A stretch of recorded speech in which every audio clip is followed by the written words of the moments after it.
रिझाने के लिए बाहर के आडंबर की या बाहर के दिखावे की या बाहर के स्वरूप की जरूरत नहीं पड़ती है। भगवान शंकर को रिझाने के लिए अपने चित्त को, अपने मन को, अपने हृदय को सुंदर बनाने की जरूरत पड़ती है। और देखिए,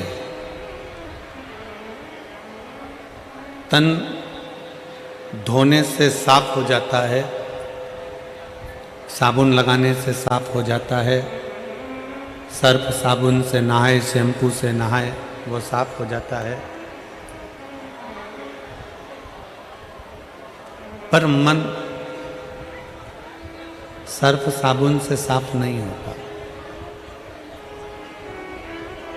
मन को साफ करने के लिए सबसे सुंदर तरीका यदि बताया गया है तो वो तरीका है केवल भगवान शिव की अविरल भक्ति। जब हम देवाधिदेव महादेव भगवान शंकर की अविरल भक्ति को धारण करते हैं, जब हम भगवान शिव की, ये चल नहीं रहे हैं, आके सुनिए, भगवान शिव की अविरल भक्ति को धारण करते हैं तो शिव हमारे भीतर से हमें शुद्ध कर देता है। और भीतर की शुद्धता, भीतर की निर्मलता, भीतर की श्रेष्ठता हमें शिव के करीब में लेकर जाती है, भगवान शंकर के पास में लेकर जाती है। आपको जैसे पहले भी कथा में कहा कि निर्मल मन सो मोहि पावा। जितना शुद्ध, जितना सात्विक, जितना आनंदित आपका मन होगा, उतना शिव आपके करीब में होगा, आपके नजदीक में होगा। और तेरी कृपा बिना न हिले एक भी अणु, लेते श्वास तेरी कृपा से। बखान क्या करूं राखों के ढेर का, चपटी भभूत में खजाना को लेकर। हे गंगाधार मुक्ति द्वार ओंकार तू, भोले ओंकार तू। आयो शरण की हार शंभु तार तार तू। बखान क्या करूं मैं राखों के ढेर का, चपटी बबूत में खजाना कुबेर का। हे गंगाधार मुक्ति द्वार ओंकार तू, भोले ओंकार तू। आयो शरण शंभु तार। आपका विश्वास, आपका भरोसा, भीतर से आपकी शुद्धता, मन की शुद्धता, मन की निर्मलता, मन की श्रेष्ठता। तन धोया ना धोया, तन साफ करा ना करा, पता नहीं। पर शिव पुराण कह रही है, भगवान शंकर का चरित्र कह रहा है, शिव तत्व कह रहा है कि मन को धोना है। अब मन को धोने के लिए कोई साबुन, मन को धोने के लिए कोई सर्फ, मन को धोने के लिए कोई साधन तो है नहीं। तो शिव महापुराण की कथा कहती है, मन को धोने का सबसे सुंदर साबुन है कहीं एकांत में बैठकर भगवान शंकर की अविरल भक्ति को धारण करना, पंचाक्षर मंत्र नमः शिवाय, षडाक्षर मंत्र ओम नमः शिवाय या श्री शिवाय नमस्तुभ्यम अपने मुख से उच्चारण करना। समझ लो आपने अपने मन को साफ कर लिया, आपने अपने मन को साफ कर लिया। मन को साफ करने का तरीका ही शिव नाम है।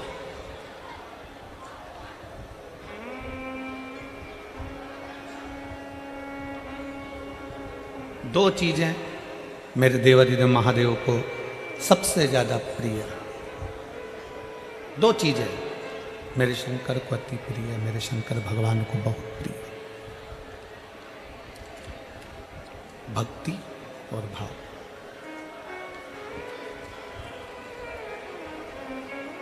शंकर की सबसे ज्यादा प्रिय, शिव की सबसे ज्यादा प्रिय दो चीजें हैं, एक भक्ति, दूसरा भाव।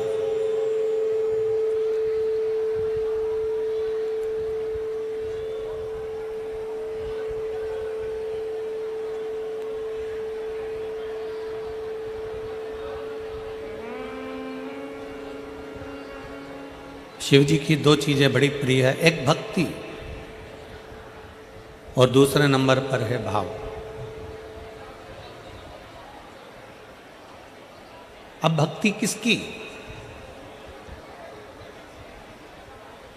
शिव महापुराण की कथा कहती है, भगवान शंकर का चरित्र कथा, शिव तत्व कथा है, शंकर की कथा कहती है, शंकर भगवान का पावन कथा वर्णन कर रही है, शंकर जी का चरित्र वर्णन कर रहा है, शिव महापुराण की कथा कर रही है।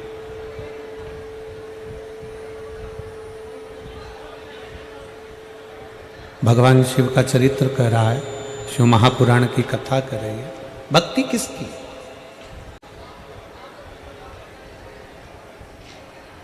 आप अपने घर में रह रहे हो, आप अपने घर में निवास कर रहे हो और घर में रहकर भी अपने परिवार को संभालते हुए, अपनी परिवार को संजोते हुए अगर मुख से चलते फिरते भी भगवान का नाम ले रहे हो तो समझ लो कि शिव तुमको स्वीकार कर रहा है, तुम्हें ठुकरा नहीं रहा है। शिव तुम्हें स्वीकार कर रहा है।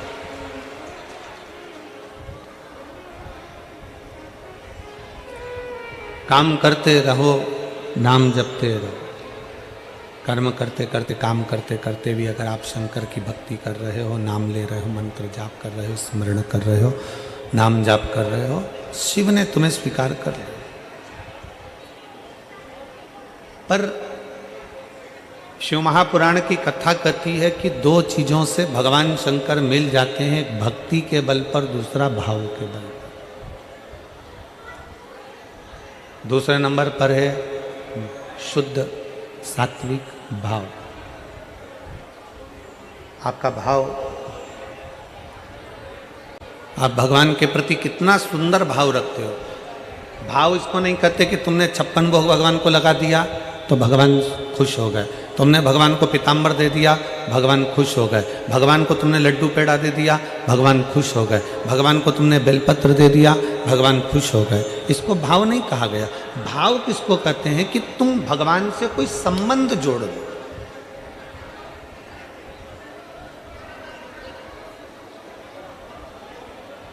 तुम भगवान से कोई ऐसा संबंध बना लो, तुम भगवान से कोई ऐसा संबंध जोड़ लो जो एक संबंध बाप और बेटी का होता है, जो एक संबंध भाई भाई का होता है, जो एक संबंध स्नेह का, बहन भाई का, एक संबंध जो होता है प्रेम का संबंध, वो संबंध जो है।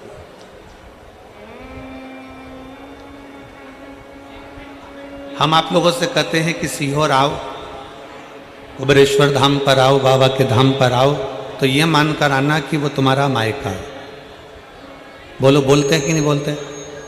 जम के बोलो जरा, बोलते हैं ना कि अगर सीहोर आओ, कुबेरेश्वर धाम पर आओ, बाबा के धाम पर आओ, तो ये मानकर आओ कि वो तुम्हारा मायका है, वो तुम्हारा मायका है। तो केवल कुबेरेश्वर धाम ही तुम्हारा मायका नहीं है, केवल कुबेरेश्वर धाम ही तुम्हारा मायका नहीं है। 12 ज्योतिर्लिंग, महाकाल जाओ, काशी जाओ, केदार जाओ, सोमनाथ जाओ, मल्लिकार्जुन जाओ, सोमेश्वर जाओ, तुम्हारी मर्जी पड़े, तुम जिस ज्योतिर्लिंग पर दर्शन करने के लिए जाओ, कुबेरेश्वर धाम आओ, तुम जहां जा रहे हो वहां शंकर का अगर धाम है तो तुम ये मान कर जाओ कि यहां मेरा मायका है, मैं अपने बाप से, अपने पिता से बात करने के लिए आई, अपने पिता से मिलने के लिए आई। और अपने पिता से, अपने बाबुल से, अपने पिता से हम हमारे दिल की बात, हमारे हृदय की बात, हमारे चित्त की बात हम कर रहे हैं। अब करो, 2 क्षण बैठकर, 2 पल बैठकर, 2 घड़ी बैठकर भगवान शंकर से अपने मन की बात करें। 2 पल बैठकर, 2 घड़ी बैठकर, 2 क्षण बैठकर आप भगवान शंकर से अपने दिल की बात करें।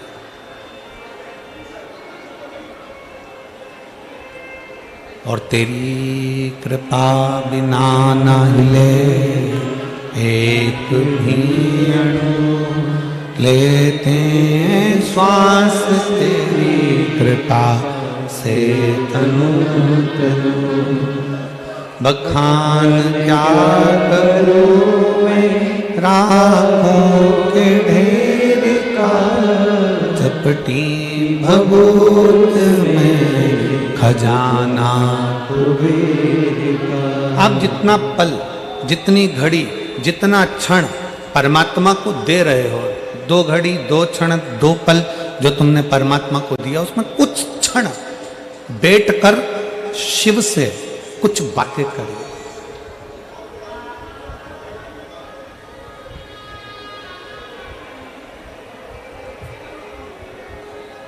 कुछ बैठकर बातें करिए।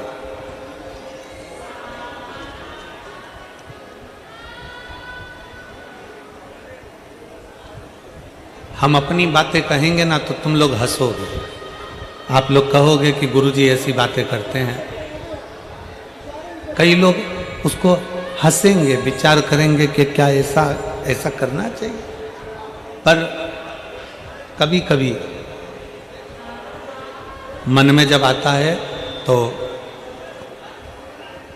घर में 2 रोटी बनवाकर, थोड़ा अचार रखवाकर, थोड़ी सब्जी रखवाकर, थोड़ा मीठा रखवाकर, टिफिन लेकर शिवालय में चले जाते हैं, कुबेरेश्वर बाबा के धाम में कहीं पर भी एकांत में बैठ जाते हैं। कंकर उठाया, पूजन करी, रखा और बाबा के साथ बैठकर ही शिव को भोग लगाकर वही प्रसाद पाने का प्रयास करते हैं। शिव को भोग लगा। एक चरित्र आता है, एक बहुत सुंदर संवाद है, जरा ध्यान दीजिएगा आप।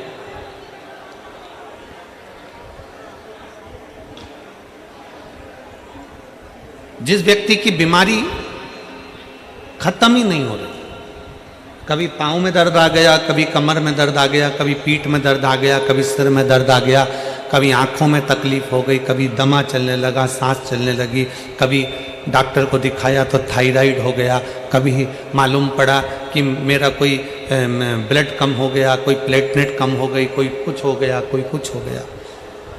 डॉक्टर को दिखाओ। हमने कल भी कथा में कहा था, परसों भी कहा था कि डॉक्टर शिव का एक रूप होता है, उसको दिखाओ। डॉक्टर जो दवाई दे कुंदकेश्वर महादेव के नाम से उसको खाओ। पर कभी अगर मौका लग जाए, तुमको ऐसा लगे कि ये शरीर का रोग तो समाप्त तो हो ही नहीं रहा, एक ना एक रोग चल ही रहा, ये रोग समाप्त होने का नाम ही नहीं ले रहा, समाप्त ही नहीं हो रहा, ये तो समाप्ति की ओर जा ही नहीं रहा। फिर पिपलेश्वर महादेव का नाम लेकर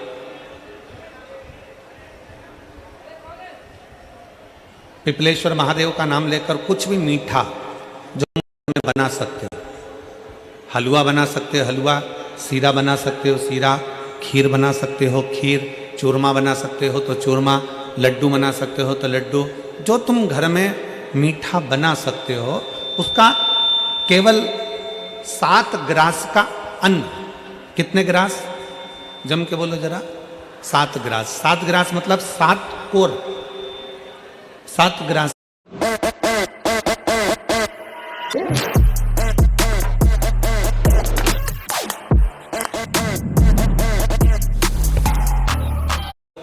और पिपलेश्वर महादेव का नाम लेकर किसी भी शिवालय में, शंकर के मंदिर में जाकर एक बेलपत्र रखकर उस जो प्रसाद तुम बना कर ले गए हो, जो तुम भोग बना कर ले गए हो, उसका स्पर्श कर कर पिपलेश्वर महादेव का नाम लेकर शंकर को उस भोग को रखकर, बेलपत्र रखकर शिवजी को 7 बार एक ही लोटे का जल, केवल एक लोटे का जल 7 बार उत्तर की ओर मुख कर कर दक्षिण में खड़े होकर शंकर के शिवालय पर 7 बार एक ही लोटे का जल 7 बार थोड़ा थोड़ा कर कर उसको गिरा दीजिए, शिव जी के ऊपर चढ़ा दीजिए 7 बार।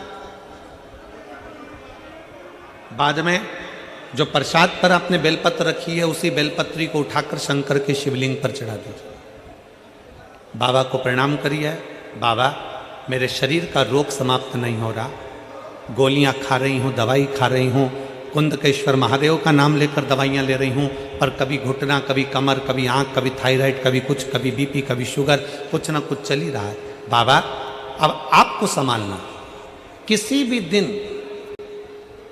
पिपलेश्वर महादेव का नाम लेकर वो चढ़ी हुई बेलपत्री लियाओ, प्रसाद लियाओ, घर पर आने पर जैसे ही घर के अंदर प्रवेश करो, सबसे पहले बेलपत्री को चबा चबा कर खा लो।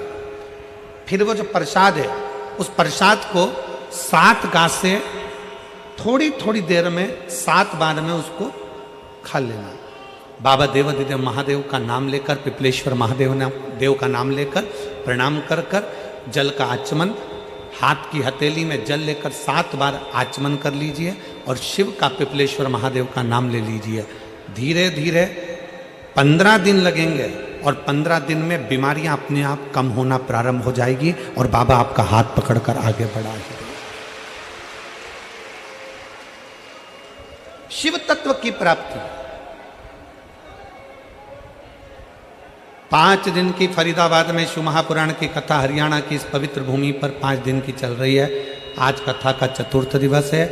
कथा के माध्यम से आज कथा की शिवरात्रि है। आज कथा की शिवरात्रि, कल कथा सुबह 8 बजे से 11 बजे तक हो जाएगी इस पंडाल में, टीवी पर 2 बजे से 5 बजे तक आ जाएगी।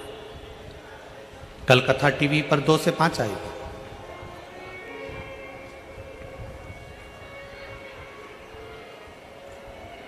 लाखों की संख्या में आप लोग आए हैं, पंडालों में जगह नहीं है, गाड़ियों के गेट खोल खोल के आप लोग बैठे हुए हो, पेड़ों की छांव में बैठे हुए हो, जहां तुम्हें जगह मिल रही है वहां बैठो। व्यर्थ की बातों में समय ना गवाते हुए जो 2-2.5 घंटे हमें कथा के मिले हैं, आज 4th दिवस की कथा को इतने दिल से सुन लो कि तुम अगली बार जब कथा में आओ तो तुम्हारा भी एक पत्र व्यासपीठ पर रखा हुआ मिले कि बाबा ने मेरे ऊपर कृपा कर।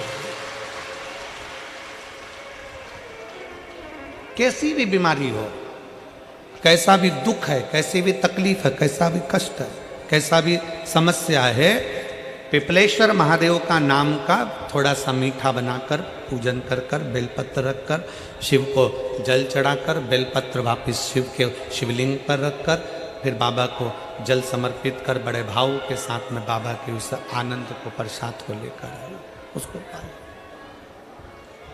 उसको पाइए।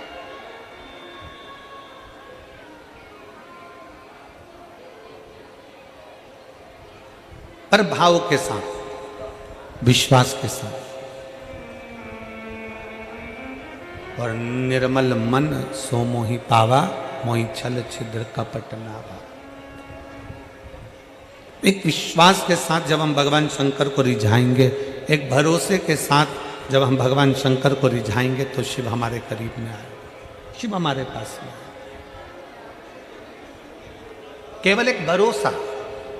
शिव महापुराण की कथा कहती है, भक्ति और भरोसा ये दोनों इतने प्रबल होने चाहिए कि भगवान को मिलने में देरी ना लगे, भगवान को पाने में देरी ना लगे।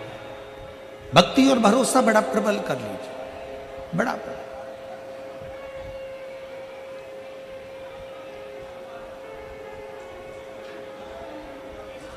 जैसे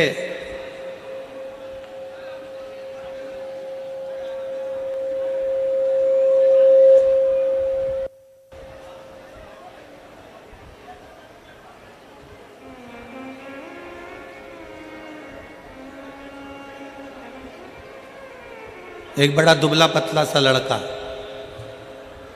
बहुत दुबला पतला,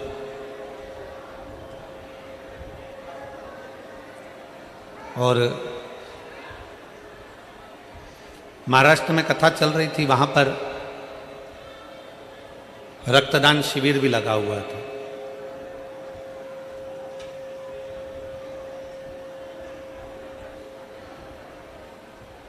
अब एक लड़का दुबला पतला सा हमारे पास में आया और आकर बोला, गुरुजी मैं भी रक्तदान कर दूं?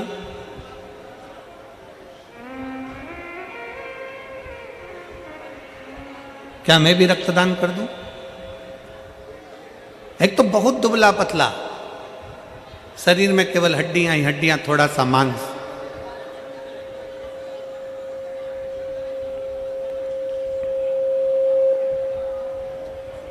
आवाज क्लियर नहीं हो रही है, क्लियर करवाओ आवाज को।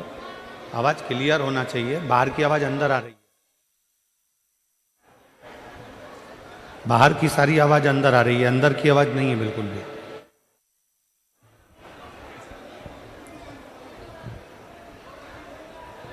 एक बहुत दुबला पतला सा लड़का, बहुत दुबला पतला,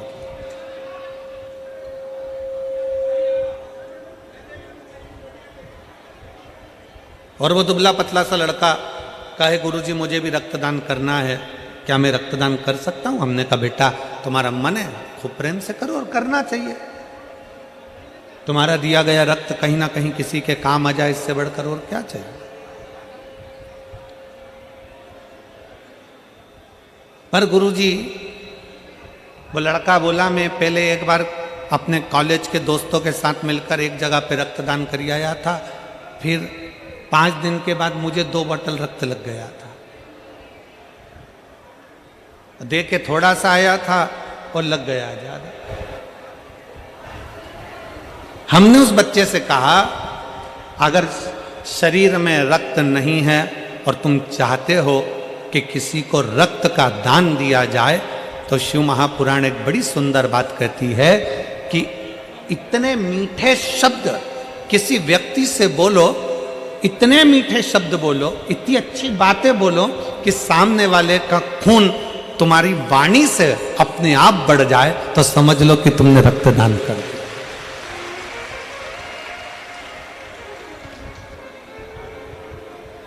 अपने शब्दों से, अपनी वाणी से आप इतना मीठा बोलिए, अपनी वाणी से आप इतना श्रेष्ठ बोलिए कि सामने वाले का अपने आप रक्त बढ़ना प्रारंभ हो जाए कि कोई मेरे साथ में खड़ा हुआ है, कोई मेरे पास खड़ा हुआ है, कोई मेरे नजदीक में खड़ा हुआ है, कोई मेरा अपना है।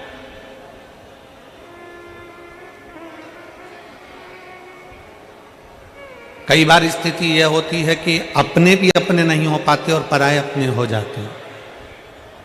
शिव महापुराण की कथा कहती है, अपनी वाणी में वो बल होना चाहिए, आपकी वाणी में वो शब्द होना चाहिए, वो बल होना चाहिए कि आप पराये को भी कुछ बोल दो तो वो आपकी वाणी को सुन ले, स्वीकार कर। श्रेष्ठ माने, सहजता की बात। तो मेरे भोले बाबा को, मेरे शंकर जी को रिझाने के लिए एक तो चाहिए तुम्हारी निर्मल भक्ति, और दूसरा चाहिए विश्वास, भाव, और भाव भी वो जिसमें कोई दिखावा नहीं है। उस भाव को अपने पास में रखिए जिस भाव में कोई दिखावा नहीं, कोई दिखावा नहीं, कोई आडंबर ना हो।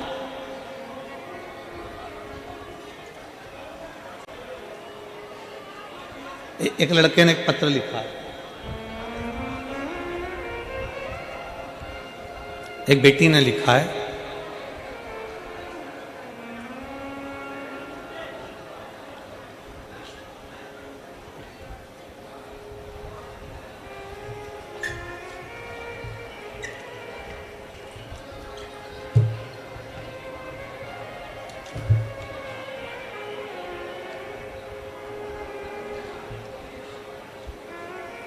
उर्मिला नरवत, पति का नाम है हितेश नरवत। कहीं बैठे हों तो हाथ हिला सकते हैं, अगर कहीं बैठे हों तो हाथ हिला सकते हैं।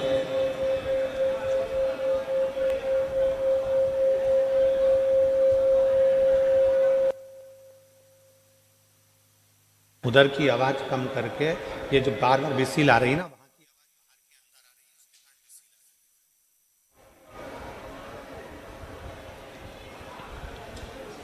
मेरा नाम उर्मिला नरवत, पति का नाम हितेश नरवत, गांव खेड़ी कला, फरीदाबाद, हरियाणा क्षेत्र की निवासी हूँ। कहीं बैठी हों तो बेलपत्री के लिए आ सकती हैं। मेरा मोबाइल नंबर ये है। मैं भोले बाबा का और पशुपति व्रत की महिमा का क्या वर्णन करूं गुरुदेव। भोले बाबा ने इस दिवाली मेरे घर को खुशियों से जगमग कर दिया। मैं पिछले 3 साल से सरकारी नौकरी की तैयारी कर रही थी। मैंने अप्रैल 2022 में पहला एग्ज़ाम दिया, पर उसमें मेरा सिलेक्शन नहीं हुआ। फिर मैंने सितंबर 2023 में दोबारा एग्ज़ाम दिया, उसमें कुछ नंबरों से मेरा सिलेक्शन नहीं हुआ। बहुत निराश हो गई, सोचा अब नहीं दूंगी, हिम्मत हार गई। मेरे सास ससुर आपकी कथा टीवी के माध्यम से आस्था चैनल पर सुनते हैं। मेरी सास ससुर ने मुझे बहुत समझाया और कहा कि सियोर वाले बाबा कहते हैं कि जो पंडाल में बैठकर कथा सुनते हैं, भोले बाबा उनकी झोली जरूर भरते हैं। उस वक्त आपकी कथा अक्टूबर 2023 में कोटा राजस्थान में चल रही थी। मैं अपने परिवार के साथ कथा सुनने गई। वहाँ भोले बाबा से प्रार्थना की कि बाबा, सीहोर वाले बाबा कहते हैं कि तू सबकी सुनता है, मेरी भी अर्जी स्वीकार करना बाबा। वहाँ से आने के बाद 1 महीने ही एग्ज़ाम की डेट थी, और आप कहते हो ना गुरुदेव कि मेहनत को 4 गुना बनाओ, 4 गुना मेहनत करो और भोले बाबा पर विश्वास कर कर मैंने अपनी ओर से सुबह सब मेहनत खूब करी, 4 गुना मेहनत भी करी और दिन रात पढ़ाई की। जिस दिन एग्ज़ाम था उस दिन शिवालय जाकर बेलपत्र पर शहद लगाकर बाबा को लगाया। बस भोले बाबा से कहा कि जितना मुझसे साहस था मैंने लगा दिया, बाकी तुम संभाल लेना बाबा। एग्ज़ाम से पहले मैंने और पतिदेव दोनों ने मिलकर पशुपति व्रत किया।